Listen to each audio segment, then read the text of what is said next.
Ladies and gentlemen, this review has been 8 years in the making.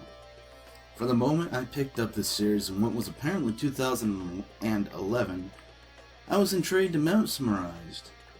As a person who loves war, strategy, and cool stories, Agarest was my thing. It still is. It was also my first dive into Compile Heart and Idea Factory. I actually found out about it through the Xbox 360 of all things, before Microsoft gave the middle finger to Compile Heart and Idea Factory in regards to Agarest 2. I moved over to Sony for that sole reason, albeit it didn't help that 343 Industries ruined Halo, which was the series that got me into the Xbox. I don't give a flying fuck about your hardware, Vert. If we're talking about hardware, Vert, then I prefer the friggin' Dreamcast.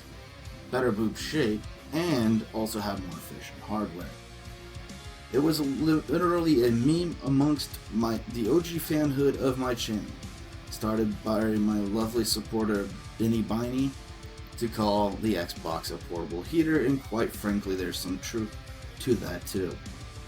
In short, the base theme is that games and software are what makes a good console, not the console itself. And also, please do not tell me for 1 second that it was Trinity Universe that originated Neptunia, considering that A, Agarest came first, and B, the original Neptunia stole several background pieces from Agarest and Agarest Zero. If y'all really want, I can do a video of side-by-side comparisons. You can quote Yellow Super Nintendo all you want, but I believe I interacted with him on a video in the comments section where he stated it came from Trinity Universe. If I remember correctly, he did state that he himself didn't play Record of Agarest War, which means his viewpoints cannot be empirical objectively due to incomplete information. This isn't about as much ragging on Yellow Super Nintendo, because out of the majority of the Compile Heart fan base, I hold him in high esteem and high regard. This is just more of me saying, don't try to bring a knife to a gunfight in regards to Neptunia's origins, particularly when it is clear I'm far better traveled in Compile Heart and Idea Factory content than you probably are as the viewer. I do get why people say that though about Trinity Universe, so it isn't like I'm saying Neptunia didn't reuse anything from Trinity Universe. After all, it is quite the common understanding of how much Compile Heart and Idea Factory try to get away with such asset reusage. Look at Dark Rose Valkyrie.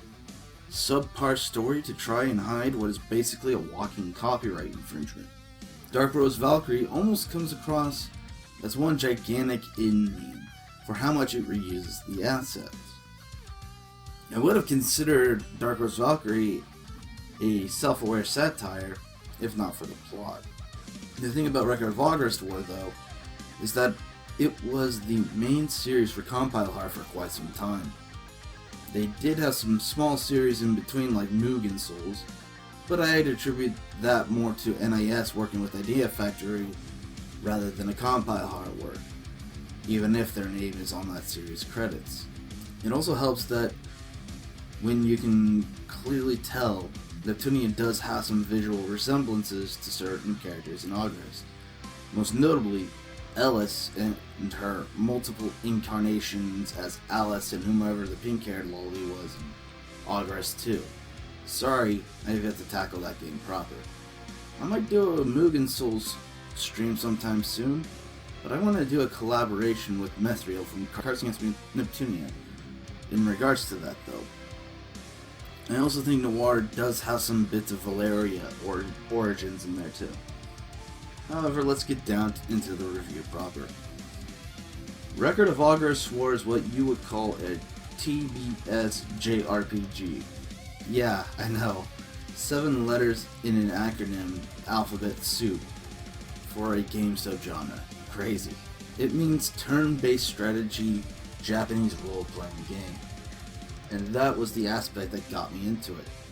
I love turn-based strategy and anime games.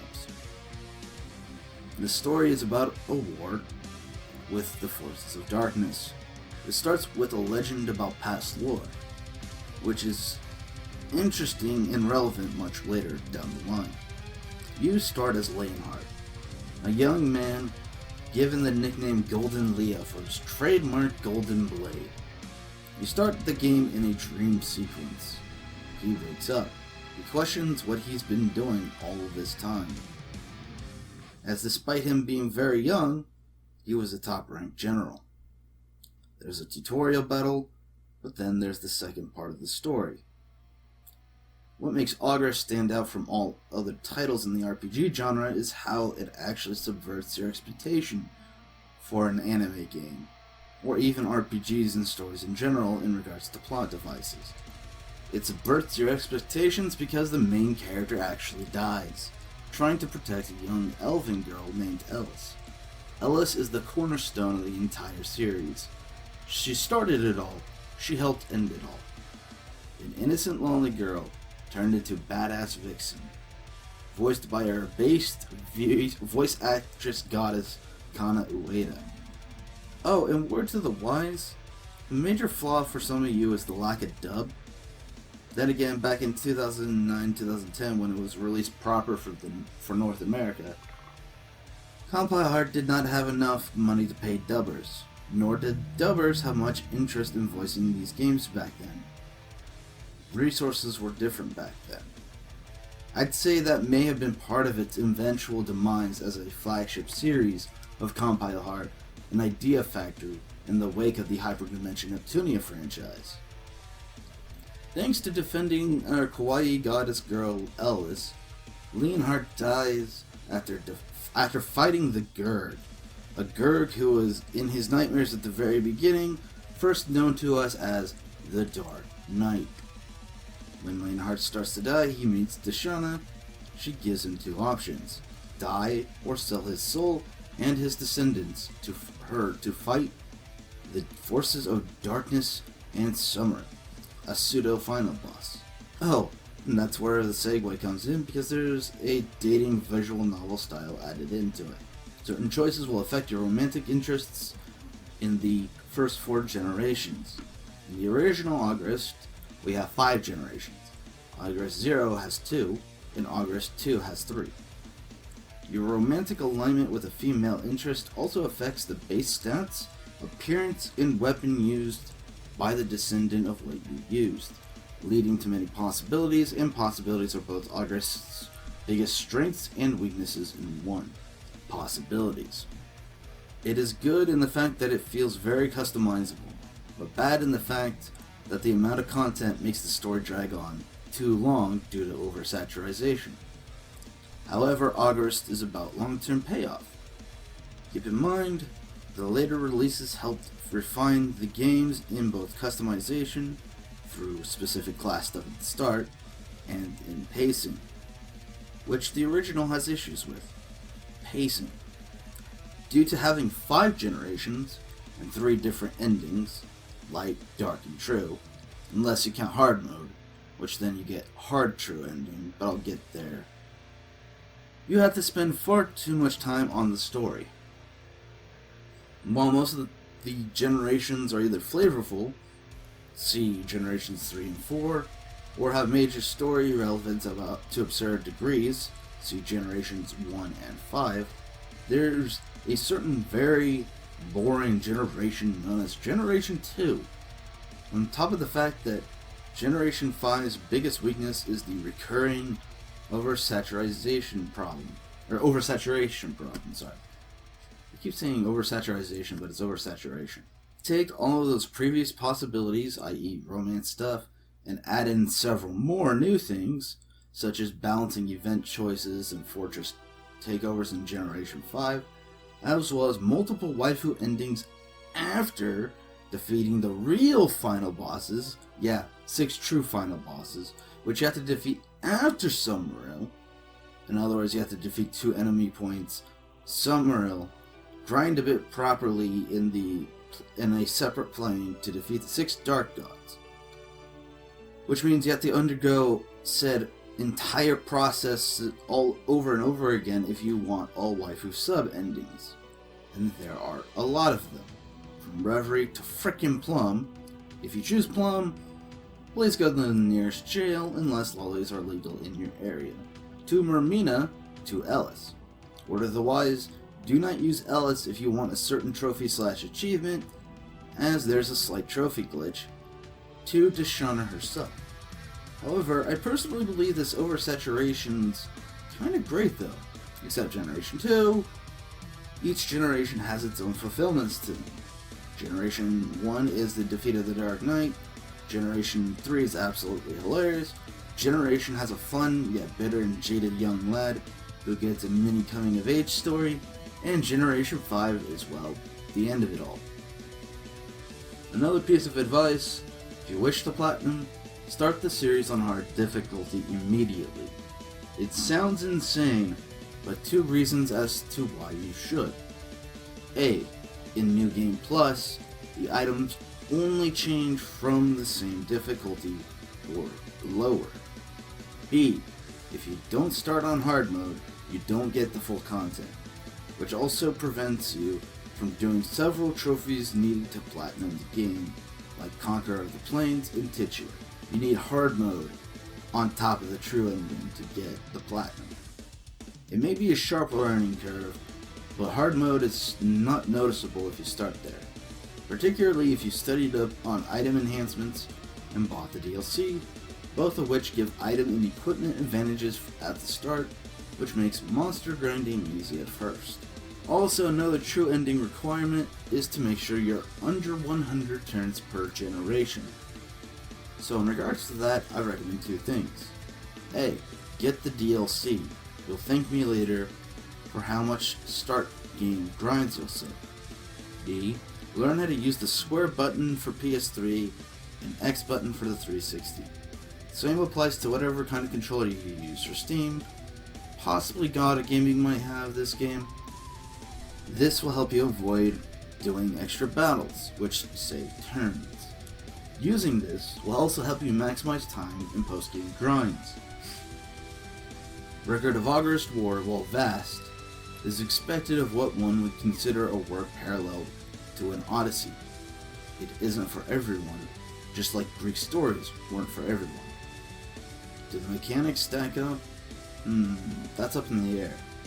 While fun for a while, it can get repetitive, as a large portion can be considered a grind.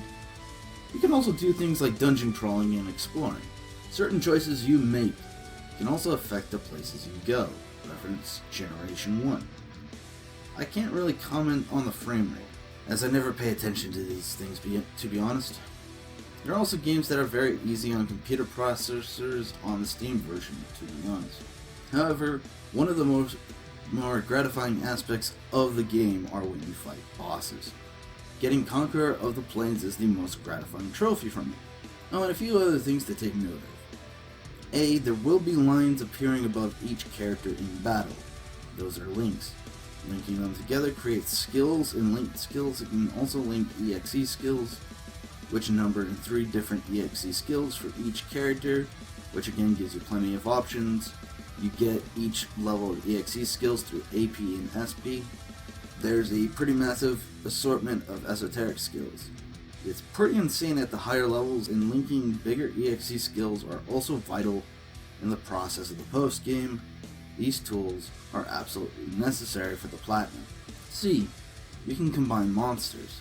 This is fun at first, and the combinations are neat, but then you realize it is extraneous for trophy hunting, in all honesty. Pro players who platinum these games, recommending using actual story characters, because monster EXEs cannot be together, and there is no esoteric combinations. D. Titular is most likely going to be the very last trophy you get for the platinum. It is the worst grind you have to do in the first 2 Agarest games. Now, one of my favorite things about Agarest is the soundtrack. I've got to give credit to the composer. The ambiance levels are incredible, and they just plain work. He's also the composer for many of the earlier Neptunia games too. Each of the battles in the late game are where they shine. But if I had to pick one, it would be between Sword Chase, Final Chase, or King of Terrors.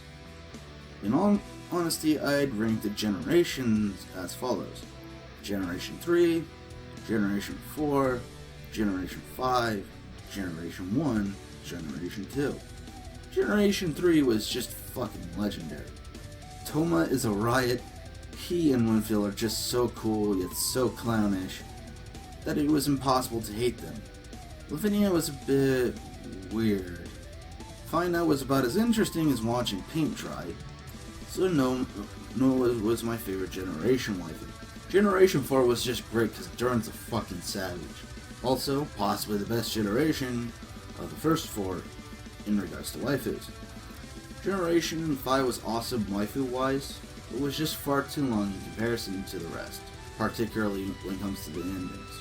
Generation 1 was a little too simplistic, but had a clearer base goal. Generation 2 was just awful. The thing is, Agarest had some of the best storytelling I've seen from anime games. Twists involving the Dark Knight, fake final bosses, god tier, pun intended, god fights, Deshana probably getting the best characterization, with Nomina getting second place in regards to that. Alice is just great. She's voiced by one of my favorite seiyus in Kana Ueda. I think I would legit fangirl if I could meet her and if I could understand what she could say. It would be an honor to say hi and talk to her. The sad thing is, I believe the original Agarest to be the best of the trilogy. Marriage, though, I have yet to weigh in on. Zero had awful characters, and rather gaudy character designs. 2 seemed to have some good characters, but the twist and plot was just trash. Plus, the plot makes no fucking sense. I'll wait until 2 for that, though. For that estimation. I'll review that when I'm done with 100% on PlayStation 3. To me, the more I play the new Compile Heart games, the more value I have for Agarest. Accepting Data Live, most of the stuff I see I can enjoy parallels to a record of Agarest. I mean, Agarest just reeks of a side project Sumika Tokiwa and Lydia Nolan could make on Game Maker or something for shits and giggles. Agarest could revitalize itself if it went a Meriskelter route. Overall, it has a lot of positive points, a lot of negative points, and a lot of meh points. It is a very technical game and possibly the only games that have a more challenging post-game than Omega Quintet. Let me know in the comments section whether you'd like some guides for Agarest. I plan on doing episodes for Agarest like I'm doing for my NepGod series. All in all, I am both happy and relieved that after 8 years of my Compile Heart journey, that I finally platinumed the first of 3 record of Agarest War games. Wish me luck, because I still have 2 to go. Hopefully, it will take me much less time, since I'm not doing PC 360. As a game, I would normally give this an 8 out of 10 due to sheer bias. However, that's my subjective feelings on it. As a person who cares for his fan base, I'd say you would get a 6 out of 10 or 6.5 out of 10 experience. I personally love Record of Agarest War. It is really fun.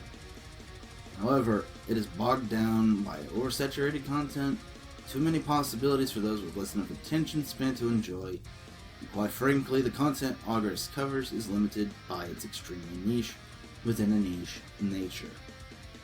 Game series like it that I would recommend are Omega Quintet for challenging post games, Dark Horse Valkyrie for all the little sound effects and noises it steals from Agarest, Hyperdimension Neptunia is an obvious franchise, Atelier is another for those who like deep grinding, Death and Request and Meriskelter for its very serious themes that have deep potential. In all honesty, there's good reason why Compile Heart had this as a flagship series despite its flaws. It is a masterpiece in technical expertise and thought provocation. I just wish certain aspects weren't a thing, such as how pointless and redundant the titular title grind is, or Generation 2 for example. Otherwise, an incredible OST from a well-established composer in the JRPG industry, a wide variety of experiences per generation, an innovative story for its time and fantastic Japanese voice acting, alongside mechanics that appeal heavily to the genre it belongs to. Tell me in the comment sections down below, are you new to this series? Would you like tips or recommendations? If you're a veteran, do you agree with me on the points I made in this review? Are there things I've missed? Have I shed any insight? Oh, and if you played it, tell me what you enjoyed and didn't enjoy in the game. Maybe your favorite battles, your favorite scenes. Oh, and Compile Heart invented censored hot spring scenes before it was cool to accuse Sony of censoring Super RPG levels. Also, sorry for the constant cars in the background. Tell me how you feel about this game or review down below. Major thanks to AniTuber for being my sensei in this series, what helped me become the Agarest badass. Major thanks to Agarest Nate / Nate Aristata for inspiring me to take up this game. Thanks to the Agarest Wikia for helping me with the titular trophy and perfect path. Major thanks to y'all who watched it through. Major thanks to Compile Heart for my first time. It was lovely. And Record of Agarest War is good and bad. Make sure to like the video if you enjoy this presentation. Subscribe if you are new for reviews, streams, and Compile Heart content. I intend to show that there is no better Compile Heart fan than I, and I take pride in my unique brand of entertainment. Click the bell to be notified of my asinine amounts of content. Come hang out when I stream because it is always fun to talk to new people on them. Makes grinding through stories and boss battles feel even more engaging. Share on social media. Just remember, ladies and gentlemen, to put a quarter in to try again. Bye bye.